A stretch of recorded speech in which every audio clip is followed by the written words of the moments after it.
बिहार की धरती वो धरती है। तो प्रदेश में 2027 में विधानसभा के चुनाव है और आप सभी जानते हैं कि उत्तर प्रदेश के चुनाव सबसे बड़े चुनाव देश के माने जाते हैं। बिहार से आए चुनाव नतीजों ने उत्तर प्रदेश की पार्टियों के कान खड़े कर दिए हैं। भारतीय जनता पार्टी और नीतीश कुमार की जिस तरीके से जीत हुई है, उसके बाद से विरोधी विपक्षी पार्टियों के पास नए सिरे से सोचने के लिए अब आपको बता दें कि तैयारी में जुट चुकी है। अखिलेश यादव भी इस बात को जान चुके हैं कि उत्तर प्रदेश के अंदर अकेले समाजवादी पार्टी के दम पर भारतीय जनता पार्टी को योगी आदित्यनाथ को हराना इतना आसान नहीं है। लोकसभा चुनाव के अंदर भारतीय जनता पार्टी को लगा झटके के बाद भारतीय जनता पार्टी लगातार दिल्ली और बिहार के अंदर विधानसभा के चुनाव में दमदार प्रदर्शन के साथ वापसी करती नजर आ रही है, लेकिन विपक्ष के पास ऐसा नहीं है। अब बंगाल एक ऐसा राज्य है जहां से भारतीय जनता पार्टी पूरी कोशिश में जुटी हुई है कि भारतीय जनता पार्टी को बंगाल भी मिल जाए, लेकिन उसके बाद यूपी के चुनाव आने हैं और यूपी की राजनीतिक पार्टी को अगर बीजेपी को हराना है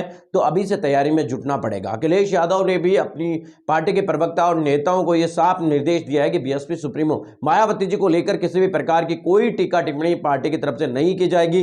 पार्टी किसी भी प्रकार का कोई जो शब्द है वो बीएसपी के बारे में या बीएसपी के प्रमुख के बारे में नहीं बोला जाएगा, क्योंकि अखिलेश यादव भी जान चुके हैं बहुजन समाज पार्टी की सुप्रीमो मायावती जी को साथ लिए बिना उत्तर प्रदेश में पार पाना इतना आसान नजर नहीं आ रहा है। संभावना कोशिश यही तलाशी जाएगी कि दोनों पार्टियां साथ आ जाए। हालांकि अब इनमें कितनी सच्चाई है और कितना कारगर होगा ये तो अभी वक्त बताएगा, लेकिन आज की तारीख यही है कि समाजवादी पार्टी कोशिश में जुटी हुई है। बीएसपी की तरफ से भी रुख देखने को मिलेगा। बहुजन समाज पार्टी की सुप्रीमो मायावती जी किसी भी कीमत पर सपा से कम सीटों पर नहीं लड़ेगी, उनकी तरफ से पूरी सीटों पर लड़ने की कोशिश की जाएगी। ऐसे में देखना बहुत दिलचस्प होगा कि सीटों पर बंटवारा भी कैसे होता है। साथ ही बहुजन समाज पार्टी की सुप्रीमो मायावती जी के द्वारा बिहार में एक रैली की गई, पार्टी ने एक सीट है वो जीत हासिल कर ली, जबकि अखिलेश यादव की तरफ से लगभग 22 से 23 रैलियां की गई, लेकिन बिहार के अंदर आरजेडी के पक्ष में की गई थी। लेकिन आरजेडी उन सीटों पर जहां पर अखिलेश यादव ने प्रचार प्रसार किया था उनमें से 1 या 2 सीट पर ही जीत पाई, जबकि उन्होंने रैलियां 22 की थी।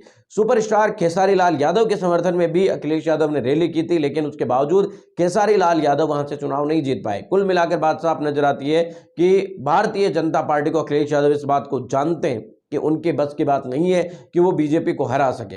लोकसभा चुनाव से पहले 2017 के विधानसभा चुनाव, 22 के विधानसभा चुनाव में लगातार अखिलेश यादव कोशिश कर चुके हैं, लेकिन भारतीय जनता पार्टी टस की मस नहीं हुई है। लगातार ज्यादा से ज्यादा उन्हें सीटें मिलती रही है। तो ऐसे में अखिलेश यादव के सामने चुनौती बड़ी है।